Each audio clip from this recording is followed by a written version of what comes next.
कि पटना में उतरने के बाद रबीउल अव्वल का चांद नज़र आया है।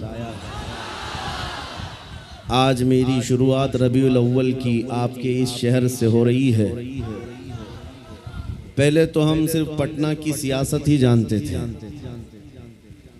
सियासी हलचल यहाँ की, अखबारों की गर्मी नज़र आती थी, लेकिन आज उतरने के बाद इश्क़ रसूल की गर्मी भी देखने को मिल रही है। यकीनन छोटी जगह ज़रूर है। नाज़िम इजलास कफील अंबर साहब से आप सुन रहे थे,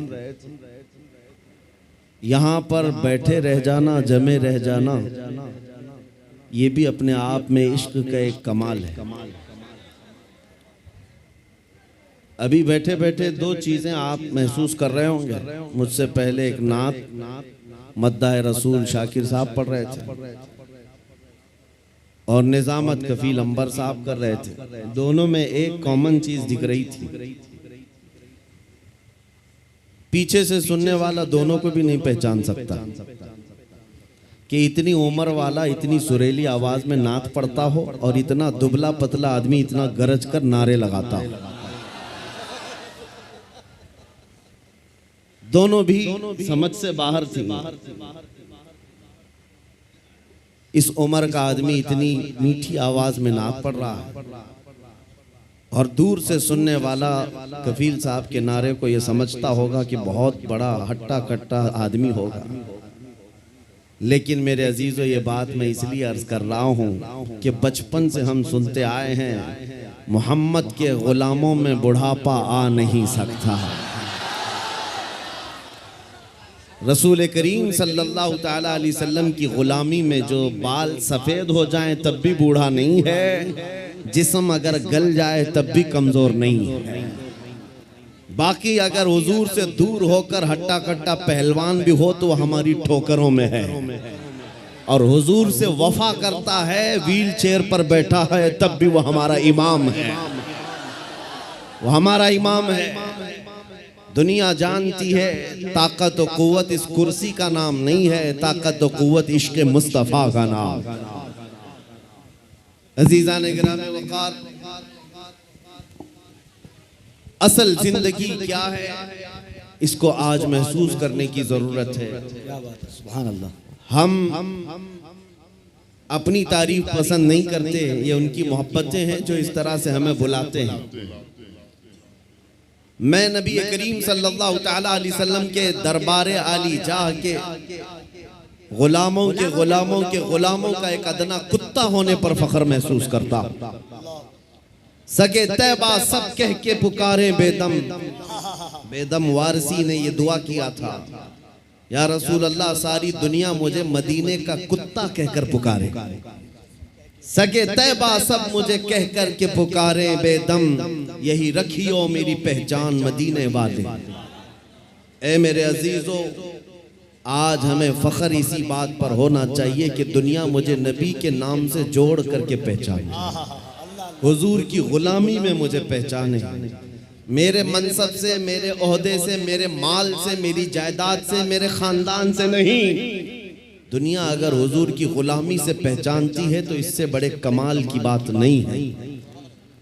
हम सब के लिए सबसे बड़े फख्र की बात हमारा तारुफ, हमारा इंट्रोडक्शन हुजूर के जरिए से हो जाए, इसलिए कि जिसका तारुफ नबी पाक सल्लल्लाहु ताला अलैहि वसल्लम से हो गया। आप जानते हैं इमाम अहले सुन्नत फाजिल बरेलवी इमाम अहमद रजा खान क़द्दसल्लाहु सिर्रहु शरीफ मुजद्दिद आज़म है, लेकिन आपसे इख्तिलाफ रखने वाली जमातों में बहुत सारी हैं। दूसरी जमातों में खास तौर पर अगर मैं जमात इस्लामी के बानी का जिक्र करूं, जिनका अहले सुन्नत जमात बरेलवियत से कोई ताल्लुक नहीं, दूसरी जमात और दूसरे मकतब फ़िक्र के होने के बावजूद भी उन्होंने आला हजरत की तारीफ में सिर्फ इतना कहा है, वो बहुत बड़े आशिक रसूल थे। सुभान अल्लाह। ये नहीं कहा बहुत बड़े पठान के बेटे थे, बहुत बड़े जमींदार थे, बल्कि कहा बहुत बड़े आशिक रसूल थे। दुनिया अगर हुजूर के नाम से पहचानती है तब कोई तुम्हें फना नहीं कर सकेगा। नाम तुम्हारा हमेशा रह जाएगा। बेनिशानों का निशान मिटता नहीं, मिटते मिटते नाम हो ही जाएगा। आज आला हजरत हर जगह क्यों किया जाता है? उसकी वजह यह है जिंदगी भर आला हजरत ने अपने खानदान के कसीदे नहीं पढ़े। जब जब आला हजरत ने कलम उठाया है तो बारगाह मुस्तफ़ा की मदह सराई की है। जब जब कलम उठाया है मेरे आका की शान में लिखा सरवर कहूँ के मालिको मौला कहूँ तुझे, बाग़े खलील का गुले ज़ेबा कहूँ तुझे। 100 साल गुजर जाने के बाद भी उनके कलाम पढ़ने से मुरझाए हुए दिलों में जिंदगी आ जाती है। यहाँ मुरझाई हुई कलियां खिल जाती हैं। आला हजरत का उसूल मैं आपको बता देता हूँ। आला हजरत जिस उसूल पर चल रहे थे वो उसूल ये था रसूल पाक के सिलसिले में कि उनकी बात करो हर दिल पे राज करो।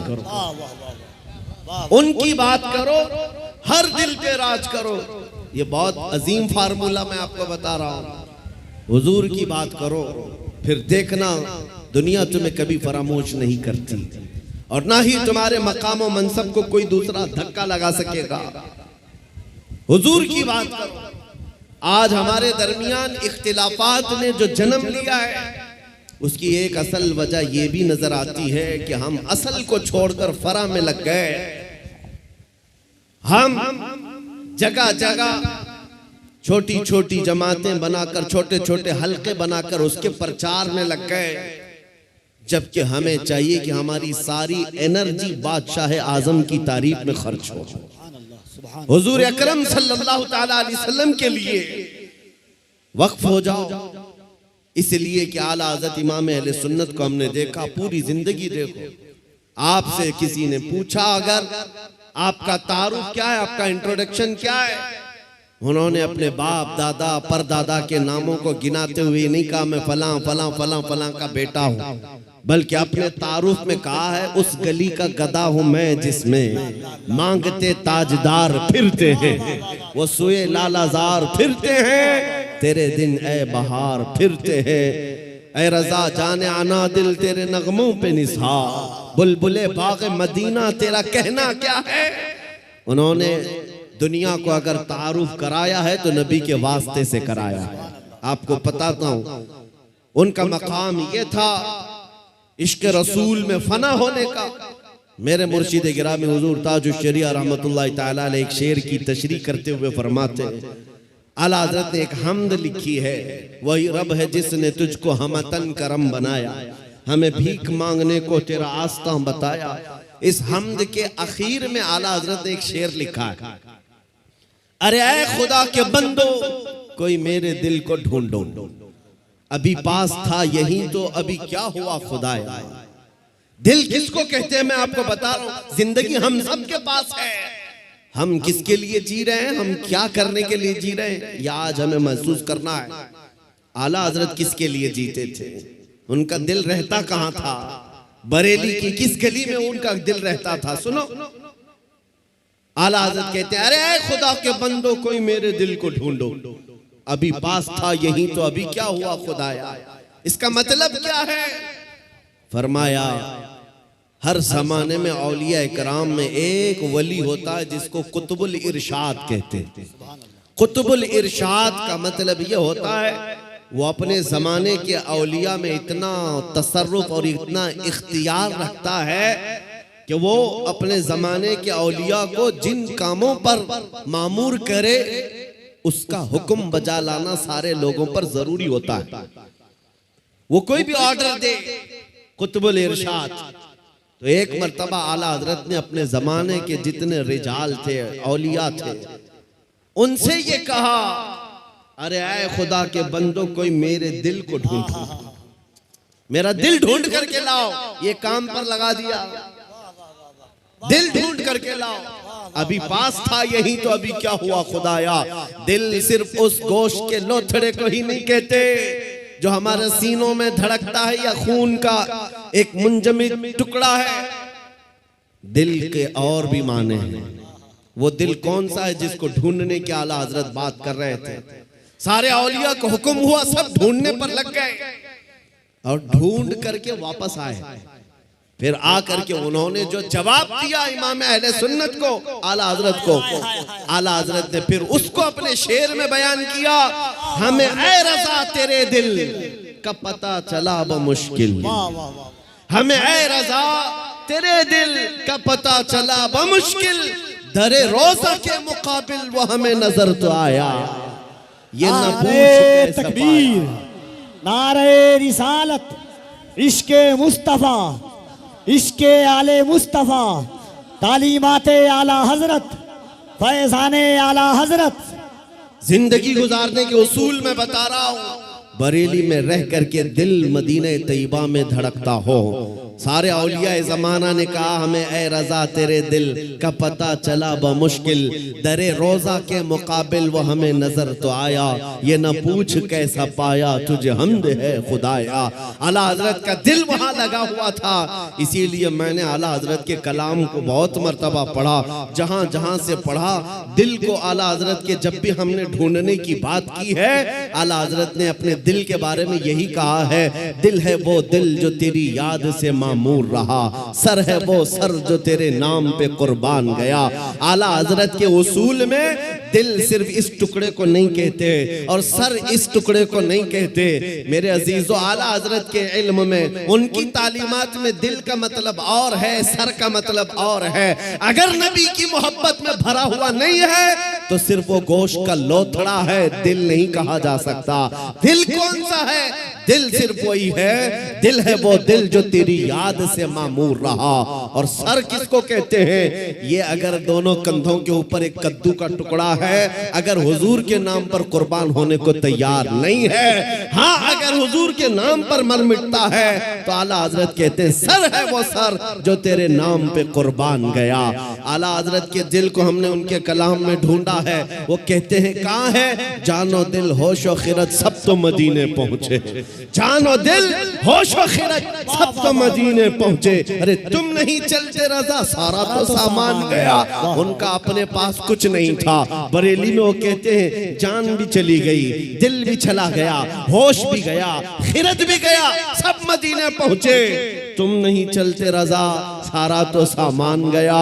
और फिर उनसे पूछा गया जान है क्या आपकी? जान किसको कहते हो आप? कहते हैं जान है इश्क़ मुस्तफा, रोज वज़ू करे खुदा, जिसको हो दर्द का मजा नाज़े दवा उठाए क्यों, फिर के गली गली तबाह ठोकरें सबकी खाए क्यों, दिल को जो अक्ल दे खुदा तेरी गली से जाए क्यों। मेरे अजीजों, आला हज़रत फरमाते हैं यूं तो सब उन्हीं का है, पर दिल की अगर पूछो, आला हज़रत फरमाते हैं यूं तो सब उन्हीं का है, पर दिल की अगर पूछो ये टूटे हुए दिल ही खास उनकी कमाई है। हुजूर का है ये सब, हुजूर का है, अपने दिल का है उन्हीं से आराम।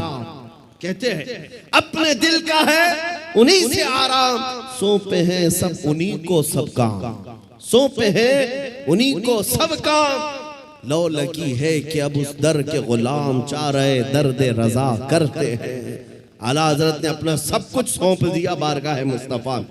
आज इस जलसे पाक में मैं आपके सामने उनका जिक्र सिर्फ इसलिए कर रहा हूं कि मशरिक से लेकर मगरिब तक, शुमाल से लेकर जुनूब तक कोई खित्ता बचा नहीं है जहां से बच्चा बुच्चा पुकार करके न कहता हो डाल दी कल्ब में अजमत मुस्तफा।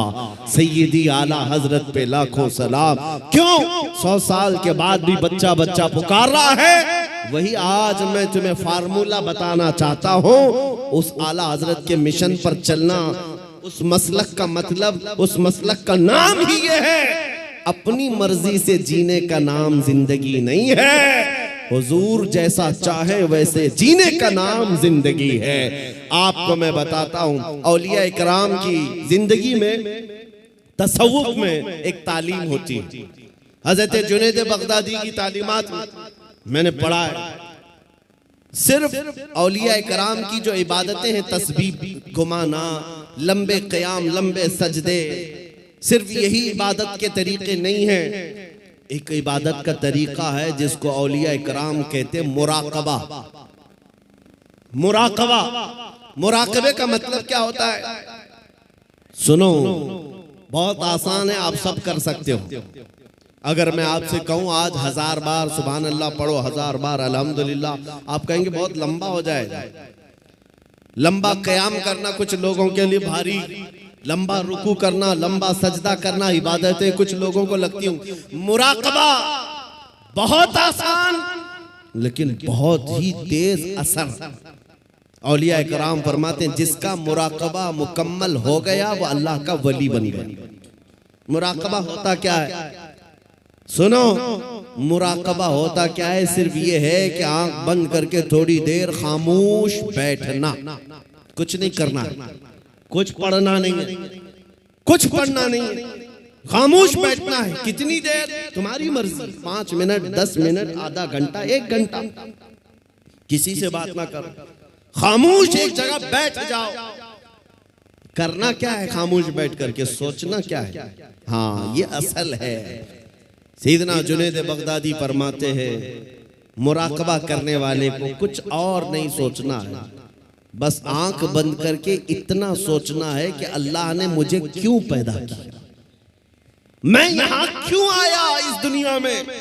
बस इतना ही सोचना है, इतना ही सोचना। बार बार सोचता रहे, बार बार सोचता रहे। ऐ नौजवानों, ये मुराकबा आज तुम्हारी बहुत सारी बीमारियों का इलाज है। सोचना कभी आंख बंद करके, क्या मैं इसलिए आया रात भर इंटरनेट पर गेम खेलने के लिए अल्लाह ने मुझे पैदा किया? क्या मैं दुनिया में लड़कियों से छेड़छाड़ करने के लिए पैदा किया गया हूं? क्या मैं दुनिया में दिन रात खेल कूद के लिए पैदा किया गया हूं? लोगों से गप्पे लगाने के लिए पैदा किया गया हूं? मैं लोगों से हंसी मजाक में अपना वक्त को बर्बाद करने के लिए पैदा किया हूं? क्यों पैदा किया गया हूं? तुम्हारा दिल आखिर एक दिन जवाब देगा, अल्लाह की तरफ से तुम्हें ये मिलेगी बात, तुम क्यों पैदा किए गए, क्यों पैदा किए गए, तुम्हें पता चल जाएगा। ये मुराकबे में जिस दिन तुम्हें पता चल जाए क्यों पैदा किया गया, अगर हकीकत को पहुंच गए उसी दिन अल्लाह के वली बन गए। अब मैं आपको बताता हूं, जिन लोगों का मुराकबा मुकम्मल हुआ वो जिंदगी में अगर सोचते सोचते इस नुक्ते को पहुंच गए कि मैं क्यों पैदा हुआ, तो फिर आंख खोल करके वो पुकार कर कहते हैं हम दुनिया में क्यों पैदा हुए। नतीजा निकला, दहन में जुबान तुम्हारे लिए, बदन में है जान तुम्हारे लिए। या रसूल अल्लाह, हम आए यहाँ तुम्हारे लिए, उठे भी वहां, हम अपने लिए नहीं आए, आका आपके लिए आए। मुराकबे में जो इस नुक्ते को पहुंच गया, बरेली का इमाम पुकार कर कहने लगा मुझे अल्लाह ने खेल कूद के लिए नहीं बनाया, मुझे अल्लाह ने सिर्फ बाजारों की जीनत के लिए नहीं बनाया, मुझे अल्लाह ने जिंदगी अपनी मर्जी से गुजारने के लिए नहीं बनाया। और उस आला हजरत के अजीम पोते ताजुश शरिया ने भी पुकार कर कहा, जब उनका मुराकबा मुकम्मल हुआ, जब वो सोचते रहे मैं क्यों पैदा हुआ, मैं क्यों दुनिया में आया, तब फिर ताजुश शरिया ने भी जवाब दिया, हम इसलिए पैदा किए गए हैं, जिंदगी ये नहीं किसी की किसी के लिए, जिंदगी है नबी की नबी के लिए। ना समझ मरते हैं जिंदगी के लिए, जीना मरना है सब कुछ नबी के लिए। नारे तकबीर, नारे रिसालत, जश्न ईद मिलादुन नबी, आमदे माहे रबीउन नूर। जिंदगी हुजूर पाक सल्लल्लाहु अलैहि वसल्लम के लिए अमानत बन करके, अमानत बना कर दी गई है।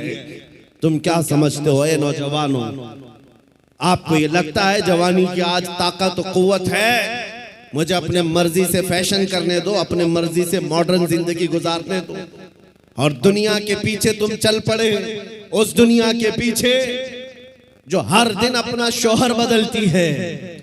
आला हज़रत फरमाते शहद दिखाए जहर पिलाए, कातिल डाइन शोहर कुछ, इस मुर्दार पे क्या ललचाना, दुनिया देखी भाली है। तुम्हें मालूम है यहाँ कितने हीरो आए उसके बाद जीरो हो गए। यहाँ जवानी में अपने मेकअप से चमकने वाले बुढ़ापे में ढीले पड़ गए। यहाँ लोग रोजाना बदलते रहे हैं, किसी भी फील्ड में देख लो, कुछ लोगों को लगता है पर्दे सीमी पर बॉलीवुड और हॉलीवुड पर थिरकने वाले मुजरे करने वाले स्टार हैं, ये बड़े बड़े हीरो हैं और उनके पीछे कौम भागती है। मियाँ ये सिर्फ और सिर्फ ढलती छाँव है। थोड़े दिनों के बाद इनके चेहरे का गाजा उड़ गया तो यही कौम दूसरा हीरो ढूंढती है, दूसरा इन्हें चाहिए। और नेता नगरी में भी देखा गया 40-40 साल बेचारे पार्टियों की खिदमत में लगे रहे, बुढ़ापे में फिर आने के बाद पार्टी ने कोने में बिठा दिया। अब तुम्हारा काम खत्म हो गया, तुम्हारा काम खत्म हो गया, अब नौजवान दूसरे आएंगे। लेकिन मेरे अजीजों, एक मकतबा मैंने ऐसा देखा, एक मदरसा ऐसा देखा, यह हुजूर के गुलामों का है। यहाँ जितना बूढ़ा होता है उतनी इज्जत बढ़ती जाती है, जितना बूढ़ा हो जाए उतनी इज्जत बढ़ती चली जाती है। मेरे अजीजों, 85 साल 90 साल के उलमा भी आज मौजूद हैं, कौम उनको देखती रह जाती है। तुम 25 साल के 1 लाख नौजवान लाकर खड़ा कर देना और फिर एक तरफ सिर्फ ताजुल शरिया का चेहरा दिखा देना, लाखों की तरफ निगाहें नहीं जाएंगी, उस एक चमकते हुए चेहरे की तरफ लोग देखेंगे। नारे तकबीर! जरा दोनों हाथों को उठाकर बस्ती बस्ती करिया करिया, बस्ती बस्ती करिया करिया, इल्म का सूरज फैज का दरिया। अजीजा निगरामी वकार, मैं ये बातें इसलिए अर्ज कर रहा हूं कि इन बुजुर्गों ने जो खूबसूरती हासिल की है वो पाउडर लाली के मेकअप से नहीं, मेरे मुस्तफा के कदमों से हासिल की है, नबी पाक की वाबस्तगी से मिली है। लोगों को आज ये लगता होगा, मैं आपको बताऊं, तहदीस नेमत के लिए कह रहा हूं, मैं अपनी बड़ाई अपनी फजीलत की बात नहीं कर रहा हूं। किसी को अगर ये लगता हो कि सोशल मीडिया की वजह से इनको बहुत ज्यादा लोग चाहने लग गए, सोशल मीडिया यूट्यूब इंस्टाग्राम सब इन्होंने फैला रखा है, इसलिए भीड़ जमा हो गई, हजारों लोग सोशल मीडिया पर हरकतें कर रहे हैं, बहुत वहां मैदान में मौजूद हैं, मगर मेरे अजीजों, ये मेरे फन का कमाल नहीं है। आज जहां जाएं परवानों का हुजूम जो मेरे सामने नजर आता है, बात सिर्फ इतनी है, जब तक के मदीने से इशारे नहीं होते, रोशन मेरी किस्मत के सितारे नहीं होते, ये नाज़ी अंदाज हमारे नहीं होते, झोली में अगर टुकड़े तुम्हारे नहीं होते, जब तक बिके न थे तो कोई पूछता न था, या रसूल अल्लाह तुमने खरीद कर हमें अनमोल कर दिया। नारे तकबीर, नारे रिसालत, नाजदारे खत्मे नबूवत, नामूसे मुस्तफा, अजमते मुस्तफा, शौकते मुस्तफा। मेरा यकीन है सारा सोशल मीडिया फना हो जाए, मैं किसी पहाड़ के अंदर बैठकर मेरे नबी की बात करूं, मेरा खुदा कादिर है, वो लाखों के दिलों में हमारी बात को पहुंचाएगा।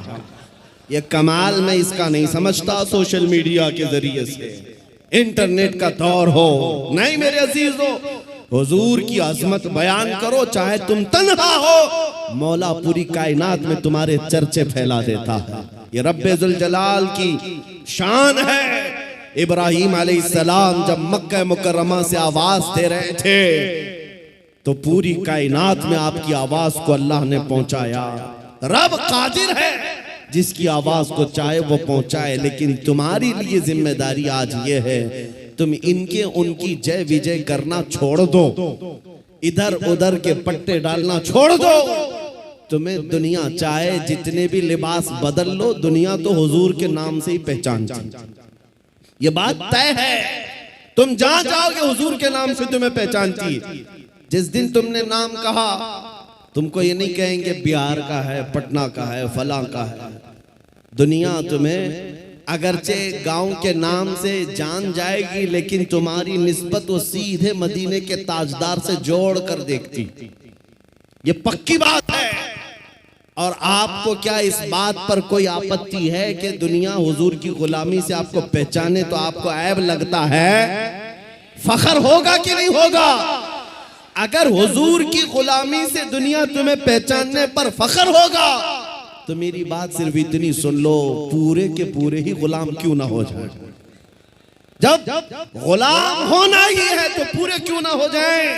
आला हजरत ने क्या खूब कहा, आज ले उनकी पनाह, आज मदद मांग उनसे, कल न मानेंगे क़यामत में अगर मान गया। उन्हें जाना उन्हें माना, न रखा गैर से काम, लिल्लाहिल हम्द मैं दुनिया से मुसलमान गया। आज मैं आपको बात बताता हूँ, इमाम गजाली रहमतुल्लाह ताला अलैह से पूछा गया, जब उम्मत पर कोई सख्त वक्त आ जाए, तवज्जो चाहता हूँ, इलाज, उम्मत पर ऐसी कठिनाई आ जाए कि फितनों का उरूज हो जाए, फितने बहुत बढ़ जाएं, उम्मत मुस्तफ़ा की शौकत पर सवाल आ जाए, ऐसे वक्त में इलाज क्या है उम्मत मुस्तफ़ा के लिए, क्या आप हल बताते हैं। आज हमसे भी लोग पूछते हैं, इंटरव्यू में पूछते हैं, मुसलमानों के लिए हल क्या है। इमाम गजाली ने फरमाया, एक ही हल है, इनके सीनों को हुजूर की मोहब्बत से भर दिया जाए, हुजूर की मोहब्बत से भर दिया जाए। मेरे अजीजों, लोग मुझे उर्सों में भी बुलाते हैं, पता नहीं कितने कितने जलसों में बुलाते हैं, मैं तो बात सिर्फ हुजूर की करता हूं। वजह सिर्फ ये है, मैंने सबको समझा रखा है, आज हमें इलाज करना है, जिस चीज की जरूरत है वही दो। जब इलाज कंप्लीट हो जाए इंशाअल्लाह ये जिस जगह भी ले जाओगे ये खड़े हो रहे। इमाम गजाली ने फरमाया, इनके दिलों को हुजूर की मोहब्बत से भर दो। तो आपसे पूछा गया, वैसे तो हर मुसलमान कहता है मुझे हुजूर से मोहब्बत है, अभी मैं पूछूं, एक हाथ में दो दो हाथ उठाएंगे, हुजूर से मोहब्बत है या नहीं। अगर अभी सवाल करे, हर कोई पुकार कर कहेगा हाँ हुजूर से मोहब्बत है, मैं तो जान देने को तैयार, हर कोई कहेगा। इमाम गजाली ने फरमाया, हाँ हर कोई कहता तो है, लेकिन बात क्या है सुनो, इंसान की फितरत है और दुनिया का दस्तूर है, जो इंसान जिससे जितनी मोहब्बत करता है दिन में उसका बार बार जिक्र भी करता है, बार बार उसको याद करता है, बार बार याद करता है। और जब बार बार किसी का जिक्र करने लग जाए तो समझ लो उसका दिल भर गया है, इश्क से, मोहब्बत से भर गया है। और नहीं, जिक्र ही नहीं करता, यूं ही कहता है, तो वो झूठा आदमी है, वो झूठ बोलता है। हुजूर से मोहब्बत कहता तो है, लेकिन उसकी जिंदगी में नजर कभी नहीं आता। कहीं ऐसा तो नहीं मेरे अजीजों, आज मैं नौजवानों को देखता हूं, फिल्मी गानों के इनको लाइनें याद हो जाती हैं, फिल्मों के डायलॉग याद हो जाते हैं, मेरे नबी की 4 हदीसें क्यों नहीं याद। अगर हुजूर से कसरत से मोहब्बत होती तो हुजूर की अदाओं से भी मोहब्बत होती, हुजूर के जुमले तुम्हारी जुबानों पर गर्दिश कर रहे होते, बार बार तुम उनका जिक्र कर रहे होते। और फरमाया बुजुर्गों ने, जो कसरत से हुजूर पर दुरूद पढ़ता रहता है दिन भर रात भर, समझ लो उसका दिल भरा हुआ है हुजूर की मोहब्बत से, क्योंकि बार बार वो जिक्र कर रहा है, बार बार याद कर रहा है। एक बुजुर्ग की बात मैं आपको बताता हूं, एक बुजुर्ग ने एक शख्स की तरबियत कैसी की थी। मुरीद था, अपने शेख से आकर कहा मोहब्बत कैसे करूं, मोहब्बत कैसी होनी चाहिए। कहा एक काम कर, मैं एक भैंस तुझे देता हूं, उसको पाल। बिहार वाले अच्छी तरह समझ सकते हैं। भैंस बुजुर्ग ने अपने मुरीद को दी और कहा इसकी बहुत अच्छी देखभाल करना, बार बार इसका ख्याल रखना। कहा ठीक है, 1 महीने के बाद आना, मुलाकात करना। 1 महीने के बाद आया, हजरत ने पूछा कैसा है, क्या हाल है। कहा मैं बहुत अच्छा हूं। तेरी भैंस कैसी है। कहा वो भी बहुत अच्छी है। तुम खाना खाए। कहा हाँ मैं खाना खा लिया। तुम्हारी भैंस। हाँ वो भी खाना खा चुकी है। जब जब जिक्र किया जाए भैंस का अच्छी तरह से जिक्र करता था। कहा 1 महीना और जाओ, 1 महीना और उस भैंस के साथ उठना बैठना लगाव रखो। दूसरे महीने के बाद आया, बुजुर्ग ने मुर्शिद ने पूछा क्या हाल है। कहा मैं भी अच्छा हूं, मेरी भैंस भी अच्छी। सवाल खाली सिर्फ उसका किया था, लेकिन साथ में भैंस का भी कर रहा है। कहा तू खाना खाया। कहा मैं भी खाना खा चुका, मेरी भैंस भी खा चुकी। कहा तू नहा लिया। कहा मैं भी नहाया हूं, मेरी भैंस भी नहाई। जो जो बात करे अपने साथ अपनी भैंस का भी जिक्र।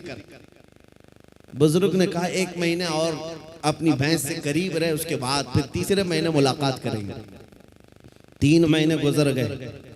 3 महीने के बाद जब वो आया तो बुजुर्ग मुर्शिद ने पूछा क्या हाल है? कहा मेरी भैंस बहुत अच्छी है। अब जुमला बदल गया, अभी खैरियत इसकी पूछी जा रही है, जवाब ये अपनी भैंस का दे रहा है। पूछा बुजुर्ग ने खाना खा चुका? कहा मेरी भैंस तो खा चुकी। तू नहाया? कहा मेरी भैंस तो नहा चुकी। मेरे अजीजों, ये मिसाल बिला तशबीह बिला तमसील। उस बुजुर्ग ने कहा मोहब्बत ऐसी होनी चाहिए जब इंसान को पूछा जाए तो अपने आप को भूल जाए, अपने महबूब का जिक्र करने लग जाए।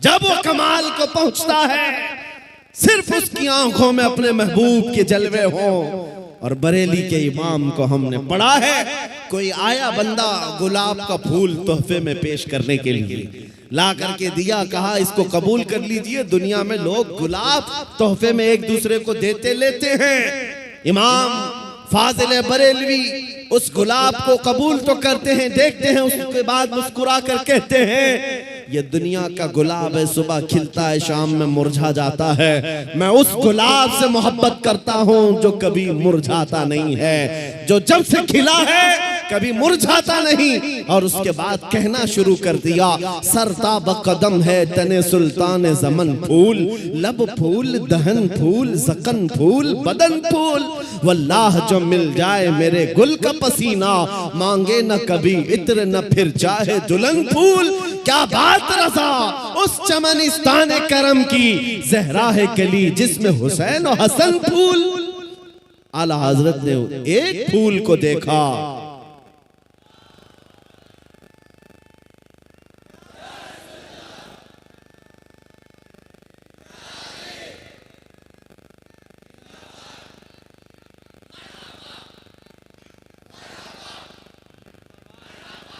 हुजूर पाक सल्लल्लाहु ताला अलैहि वसल्लम का जिक्र आया।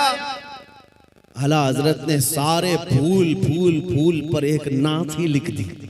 यह इश्क का दर्जा होता है, जिक्र अपने महबूब का ज्यादा करे, अपना नहीं। यहाँ लोग तुर्रम खां बने हुए अपने ही बड़ाइयां करने लग गए। आला हजरत ने अपनी तो छोड़ो, किसी दुनियादार की तारीफ करने पर भी रजामंद नहीं हुए। जब किसी ने कहा भी किसी का कसीदा लिख दो तो आपने यही जवाब में कहा, करो मद है अहले दुवल रजा, पड़े इस बला में मेरी बला, मैं गदा हूं अपने करीम का, मेरा दीन पा रहे ना नहीं, मेरा दीन रोटी का टुकड़ा नहीं है, मैं तो गदा हूं अपने करीम का। आज उस मोहब्बत की जरूरत है, आज उस कमाल के इश्क की जरूरत है। मैं आपसे पूछता हूं मेरे अजीजों, आप हुजूर पाक सल्लल्लाहु ताला अलैहि वसल्लम से बेहद मोहब्बत करते हैं, मुझे पता है, दिल से मोहब्बत करते हैं, लेकिन जिंदगियों में उसका इम्प्लीमेंट, उसका निफास क्यों नहीं कर पाते? जिस दिन हम कौल और फेल में एक हो जाएं, जो कह रहे हैं वही करने भी लग जाएं, तो समझ लो फिर आपने इश्क का कमाल पा लिया। फिर दुनिया तुम्हारी इन हस्तियों से खौफ खाने लग जाएगी जैसे कैसर और किसरा बादिया नशीन अरब से खौफ खाती थी। जब मदीने के सहरा से निकल करके बगैर चप्पल के पैबंद लगे कपड़े पहनकर सहाबा निकले थे, ईरान भी कांपने लग गया था, रोम भी कांपने लग गया था। उस वक्त की सुपर पावर ताकतों को अगर किसी ने धूल चटाया है, मेरे नबी के गुलामों ने धूल चटाया है। हुजूर के आशिकों ने उन्हें घुटने पर लाकर मजबूर कर रखा था। आपको पता है उनके नजदीक इज्जत क्या थी? आपको बताता हूँ, सैयदना उमर इब्ने खत्ताब रदियल्लाहु ताला अन्हु का दौरे खिलाफत है। मदीने से एक फौज निकली, किसरा को खत्म करके आती है। ईरान की हुकूमत जो किसरा कहलाती थी उस जमाने में खत्म कर दी गई। इस्लाम का परचम लहराया। वो दौर ऐसा था, सुपर पावर था उस वक्त ईरान, सुपर पावर ताकत थी। हजारों नहीं लाखों की फौज उनके पास थी। जब टुकड़े टुकड़े हो गए, सहाबा की हुकूमत आई, माले गनीमत हाथ आया, तो बहुत सारा माल वहां से मदीने लाया गया, उसमें कीमती सामान भी थे। उस वक्त मदीने तैयबा ईरान के बादशाह के दरबार में बिछाया जाने वाला सबसे महंगा कालीन भी मदीना आया, लाया गया। सहाबा ने उमर इब्ने खत्ताब अमीरुल मोमिनीन रदियल्लाहु ताला अन्हु के पास वो कालीन पेश किया। कहा ये कालीन वो है, बादशाह जब किसी से बहुत खुश होता तो थोड़ी देर इस कालीन पर उसको बिठा देता और वो जिंदगी भर बैठने वाला फख्र करता, मैं बादशाह के महंगे कालीन पर बैठ कर आया हूँ, मैं बादशाह के महंगे कालीन पर बैठ कर आया हूँ। इस कालीन की अजमत है, लोग इसकी बड़ी तारीफ करते हैं, बड़ी बुलंद कालीन है। हम मदीने ले आए हैं। उमर इब्ने खत्ताब के पास दिया गया, कहा गया कि आप इसको सही जगह इस्तेमाल करें। मेरे अजीजों, सैयदना अमीरुल मोमिनीन उमर इब्ने खत्ताब ने उस कालीन को कबूल तो किया, ले जाकर के हुजूर के मिंबर पर या मेहराब पर या मस्जिद की सफों में नहीं लगाया, बल्कि कहा मस्जिद नबवी में दाखिल होने से पहले जो दरवाजा है उस दरवाजे के बाहर इस कालीन को फेंक दो। जो मस्जिद के अंदर आए वो अपने पैरों को पोंछ करके आए, पैरों को पोंछ कर अंदर आए, इसलिए कि किसरा बादशाह जिस पर बैठकर फख्र करता था, दुनिया को ये पता चल जाए वो मोहम्मद अरबी के गुलामों के धूल के बराबर होते।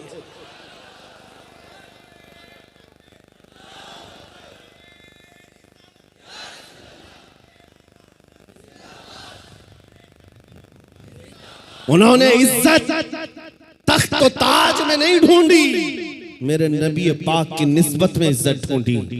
आपको पता है एक साहबी हजरत नौमान एक बादशाह के यहाँ गए थे, तवज्जो, बादशाह के यहाँ मेहमान बुलाए गए थे, कासिद बनकर गए।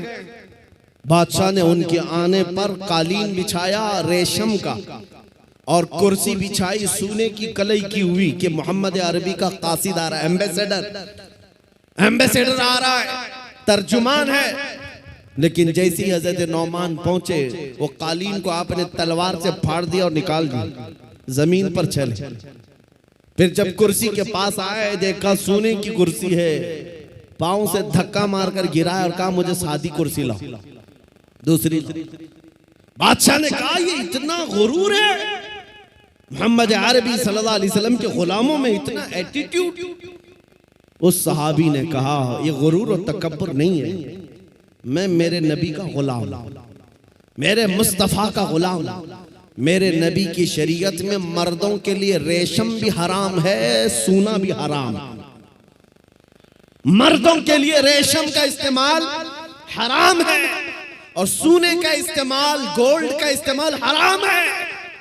बादशाह से उन्होंने कहा तू सारी दुनिया की कुर्सियों को सोने की बनाकर लाकर रख दे, तब भी नबी का ये गुलाम सबको ठोकर मारेगा, अपने नबी की शरीयत को गले लगाएगा। उसी गुलाम की आवाज थी, उसी नबी के गुलामों की आवाज थी जो आज मैं मैसेज में कहना चाहता हूं। नौजवानों, फख्र करना हो तो अपने नबी की निस्बत पर फख्र करो। दुनिया अगर आज तुम्हें मुसलमान कहती है तो दाढ़ी मुंडाकर, टोपी छुपाकर, लोगों में छुपने की कोशिश करके सेकुलर बनने की कोशिश मत करना। दुनिया पहचानती है तो और पहचान बढ़ाओ। किसी ने मुझसे पूछा था क्या इस जमाने में दाढ़ी रखना अब भी वाजिब है? मैंने कहा अब के जमाने में तो और भी बड़ा वाजिब है, इसलिए कि जिनको तलवार और चाकू नहीं चुभती उनको हमारी दाढ़ी चुभती है। मैंने यही कहा, ऐ नौजवान, लोगों को चोटी रखने में शर्म नहीं आती, मुझे नबी की दाढ़ी रखने में क्यों शर्म आएगी? अगर लोग नंगा घूम कर फख्र कर सकते हैं, मैं मेरे नबी के अखलाक पर फख्र क्यों नहीं कर सकता? दुनिया को अगर हक है फैशन करने का, मुझे मेरे नबी की अदाओं पर फख्र करने का क्यों नहीं हक है? बस नौजवानों, खता हमसे हुई है, हम इन नंगों के पीछे भागने लग गए, अल्लाह ने हमारी इज्जत व वकार को खत्म कर दिया। नौजवानों, दुनिया अगर तुमसे पूछती है तुम्हारे पुरखों का नाम बताओ, तुम्हारे बड़ों का नाम बताओ, हमारे बड़े तो बादशाह थे, हमारे बड़े तो फलां थे फलां थे, तुम अपने पुरखों में अपने बाप दादाओं का नहीं, बल्कि यूं कहो मेरे पुरखों में जो नाम आता है वो खालिद बिन वलीद का है, मेरे पुरखों में जो नाम आता है वो सलाहुद्दीन अय्यूबी का है, वो शहाबुद्दीन गौरी का है। इसलिए कि ये वो नाम है जो अज़मत मुस्तफ़ा के परचम लहराते थे, नबी की गुलामी में इज्जत ढूंढते थे। एक वक्त था जब यहूदी और ईसाई माएं रात को अपने बच्चों को थपक कर सुलाती थी, ये कहते हुए बच्चे सो जा वरना सलाहुद्दीन आ जाएगा। नबी के गुलामों की हैबत ऐसी थी, वो इसलिए थी कि उन्होंने अपने बलबूते अपनी ताकत पर इज्जत नहीं कमाई, मेरे नबी की निस्बत में इज्जत कमाई थी। आज भी एक ही हल है हमारे पास, वापस आ जाओ उस पॉइंट पर, उस नुक्ते पर जहां मेरे मुस्तफा ने हमें छोड़ा था, हुजूर ने सहाबा को जहां छोड़ा उस नुक्ते पर आ जाओ। इधर उधर की बात न करो। हमारी बीमारियां, हमारी खराबियां, हमारे खुराफात, हमारी बेहयाइयां, हमारी पस्ती, हमारा बैकवर्ड होना, सबका एक ही हल है, एक ही इलाज है कि मोहम्मद से वफा तूने तो हम तेरे हैं। ये जहां चीज है क्या, लौह कलम तेरे।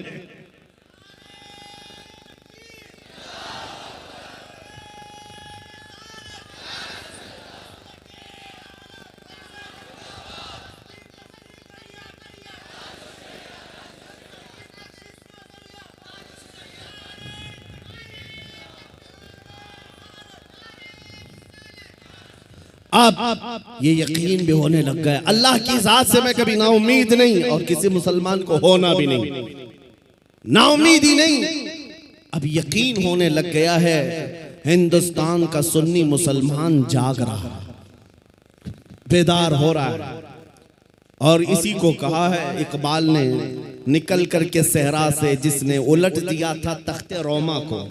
सुना है कुदसियों से मैंने कि वो शेर फिर होशियार होगा। दुनिया आज खौफजदा इसी बात से है कि तुम उठ रहे हो, तुम बेदार हो रहे हो जाना पूरे तौर पर, डरो मत। तुम्हारा नाम किसी मुजरिम कौम से जुड़ा हुआ नहीं है। भौंकने दो कुत्तों को, जितनी मर्तबा कहें आतंकवादी, जितनी मर्तबा कहें दहशतगर्द, जितनी मर्तबा टेररिस्ट, जो बोलना है बोलो। हम तुम्हारे बाप की जमीन पर नहीं जीते और ना ही तुम्हारी सर्टिफिकेट की जरूरत है। हम अल्लाह के बंदे हैं, रसूल के उम्मती हैं। नारे तकबीर, नारे रिसालत, नारे रिसालत, लब्बैक या रसूल अल्लाह, लब्बैक या रसूल अल्लाह। और आपको खौफजदा होने की जरूरत नहीं। जितने पाखंडी गुफे में बैठ करके प्लान बनाकर सोशल मीडिया में छोटे छोटे वीडियो वायरल करते हैं और दहशत फैलाते हैं, कभी किसी मुसलमान की मॉब लिंचिंग करके, कभी किसी के कत्ल की वीडियो वायरल करके, और कभी किसी गुफे में बैठ करके ये कहना इस्लाम का विनाश कर देंगे, इस्लाम को खत्म कर देंगे। मैं चैलेंज करता हूं, तुम अकेले नहीं, तुम्हारे जितने नाजायज बाप है सबको शामिल कर लो, जितनी नाजायज औलाद है सबको मैदान में ले आ जाओ, जितने कीड़े मकोड़े हैं सब आ जाएं। इस्लाम को चंगेज ने कुछ नहीं कर सका, हलाकू से कुछ नहीं हो सका। जिन्होंने हमारी खोपड़ियों से मीनार बना दिया था, जिन्होंने मुसलमानों के खून से दरियाए दजला को लाल कर दिया था, उस दौर में इस्लाम खत्म नहीं हो सका। तुम्हारी 5 साल की नशेड़ी हुकूमत से क्या खत्म हो सकता है? इस्लाम तेरी दोनों हाथों को उठाकर नारे तकबीर, नारे रिसालत, मजहबे इस्लाम से, अजमते इस्लाम से, शौकते इस्लाम से, रिफाते इस्लाम से, पैगंबरे इस्लाम से, नामूसे इस्लाम से। ये जवानी बरकरार है। उनको बुला करके कभी नेताओं को भी दिखा दे। वो दिन के 12 बजे वोटों का मजमा जमा करके फख्र करते हैं पब्लिक हमारे साथ, उनको ऐसा ही लगता है। और शराब के धुत में जमा होने वाला मजमा और है, इश्क मुस्तफ़ा में आने वाला मजमा और है। 500-100 रुपये लेकर के दिन के उजाले में आना और है। तुम्हारा मजमा दिन के 12 में होता होगा, हमारा मजमा रात के 12 के बाद गर्म होता है। या आओ देखो, ये रात नहीं लगती इन दीवानों के यहाँ, न रात है, बल्कि मैं तो कहता हूँ हम सुन्नियों के यहाँ कोई संडे भी नहीं आता है। जो रात मेरे नबी के नाम है वो रात हमारी ईद की रात है, वो रात हमारी ईद की रात है। जब तक ये फख्र बाकी रहेगा, मेरा यकीन है अगर इनको लगता है हम बहुत गरज करके बोल रहे हैं, अपने मजमे में बोल रहे हैं, कल को अगर इन्हें चाहिए तो हथकड़ियां लगा लें, फांसी के फंदे पर चढ़ा लें, और मुझ जैसे एक आदमी के मर जाने या कत्ल हो जाने का नाम इस्लाम का खत्म होना नहीं है, बल्कि मैं चीखते हुए जाऊंगा जिस दिन तुम मुझे फांसी पर चढ़ाओगे। इस्लाम जिंदा होता है हर करबला के बाद।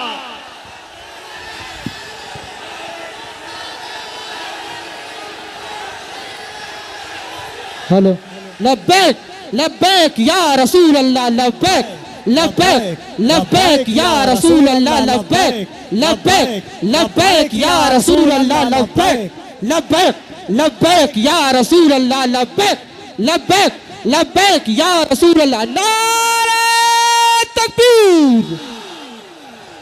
आज हुकूमत के नशे में आकर अगर कोई बार बार मेरे नबी की जात को इस्तेमाल करता है तो हमारे जज्बात बेकरार होते हैं। लोगों को ये लगता है, डिपार्टमेंट वाले बार बार ये कहते हैं मौलाना क्यों इतना एग्रेसिव हो जाते हो, क्यों इतनी भड़काऊ बातें करते हो। मैंने बार बार ये कहा है, ऐलान कहा है, जब जब गाली देने का शौक है मेरा नाम लेकर गाली दो, मेरी माँ के नाम पर, मेरे बाप के नाम पर, मेरे खानदान के नाम पर, जितना कोसना है कोस लो, लेकिन याद रखना अगर हुजूर की तरफ उंगली उठाओगे, अगर नबी की असमत की तरफ बोलोगे, हमारे खून का आखिरी कतरा भी जिस्म में बाकी है तुम्हारी गर्दनों पर चढ़ करके बोलेंगे, तुम्हारे सीने पर चढ़ कर बोलेंगे।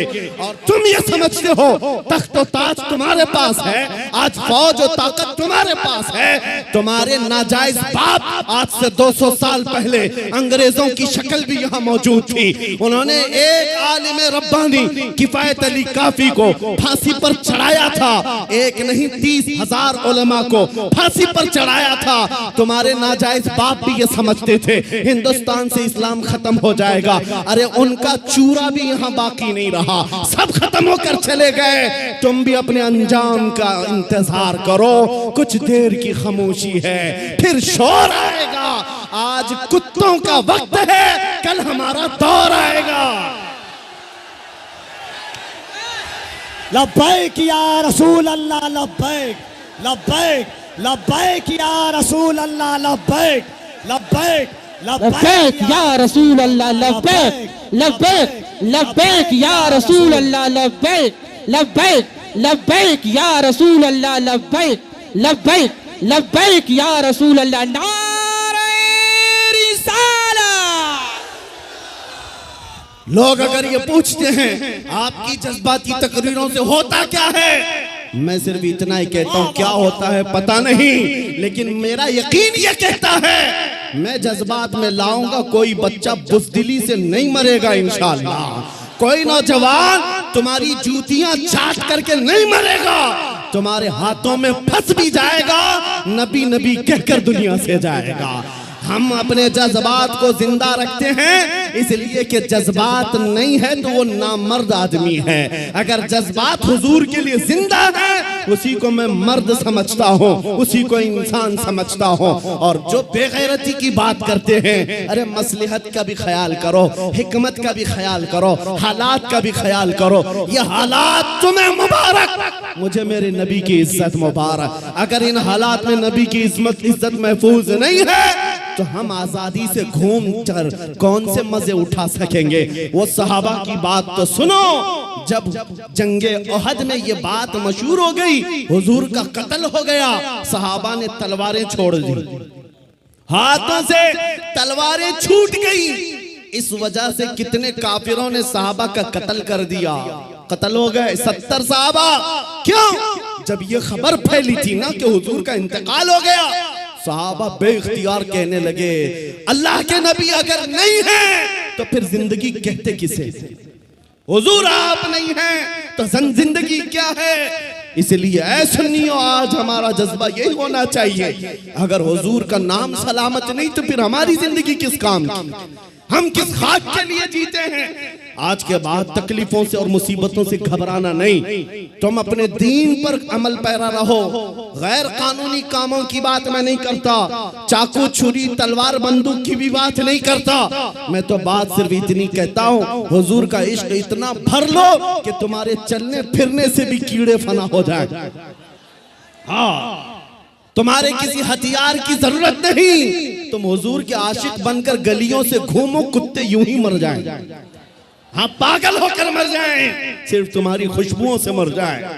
बात इतनी है। और मैं आज आखिरी बात ये कहता हूँ, सहाबा का मसलक यही था। उन्होंने कोड़े भी खाए, तलवारें भी खाई, जख्म भी खाए। एक साहबी साद इब्न रबी, जिनके 12 नेज़े लगे थे, पेट फट गया था जंगे उहद में, फिर भी कह रहे थे जो आए हुए सहाबा, जाओ नबी को मेरा सलाम कह देना, मैंने उनकी हिफाजत का हक अदा नहीं किया। पेट फट गया, तब भी ये कहते थे, हम आज नरम नरम खाने खाकर, गरम गरम बिस्तरों पर सोकर, सिर्फ यहाँ बैठकर नारे लगाकर समझते हुजूर की इज्जत की हम हिफाजत करते हैं। मेरे अजीजों, बदलना है हमें जिंदगी, बदलना है हमें जिंदगी। कब तक ये गाने सुन सुन करके निफाक दिल में पैदा करते रहोगे? बॉलीवुड और हॉलीवुड के नगमों पर नाचते रहोगे? तुम जिंदगी बदल डालो।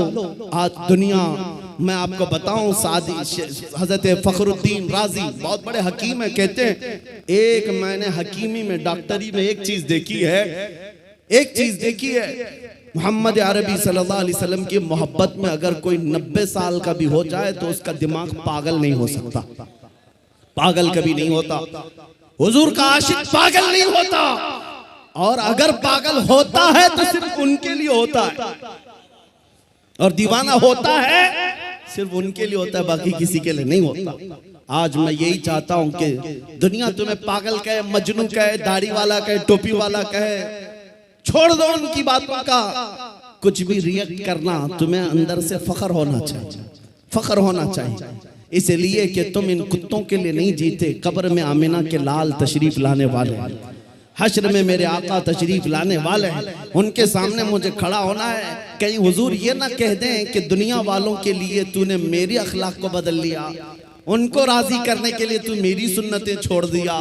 नहीं, कब्र में जब जाएं तुम्हारा चेहरा देखें तो मेरे नबी से कदमों को चूम कर कहना, आका दुनिया 1000 ताने देती थी मगर मैं आपके लिबास को पसंद करता था, मैं आपके चेहरे को पसंद करता था, आपके कदमों में आना चाहता था। बस आज मेरा मसलक आपको बता दूं, आप सब इसी बात पर गामजन हो जाएं। मेरा मसलक का मतलब सहाबा का, औलिया का, ताबईन का, आला हजरत का यही है, हर मुसीबत हर सितम गवारा है, हर मुसीबत हर सितम गवारा है। या रसूल अल्लाह, एक बार तुम कह दो कि तू हमारा है। आज के बाद हम इसी मिशन पर जीते हैं। दुनिया के हाथ फैलाना छोड़ दो, दुनिया के लिए जीना छोड़ दो। जिंदगी ये नहीं किसी के लिए, जिंदगी है नबी की, नबी के लिए। ना समझ मरते हैं जिंदगी के लिए, जीना मरना है सब कुछ नबी के लिए। और इस अकीदे के साथ आज महफिल खत्म करता हूँ। कौन देता है, देने को मुंह चाहिए, देने वाला है सच्चा, देने वाला है सच्चा, देने वाला है सच्चा। आका आपके दरबार में, आपके शहर, आपके मुबारक महीने का पहला चांद आया है पटना की सरजमीन से। आशिकाने मुस्तफा मदीने की तरफ लौ लगाकर पुकारते हैं, अभी वो उम्मी फिदा का या रसूल अल्लाह, मैं मुजरिम हूँ आका, मुझे साथ ले लो कि रस्ते में हैं जा बजा थाने वाले। चमक तुझसे पाते हैं सब पाने वाले, मेरा दिल भी चमका दे चमकाने वाले। लब्बैक या रसूल अल्लाह, लब्बैक या रसूल अल्लाह, लब्बैक या रसूल अल्लाह।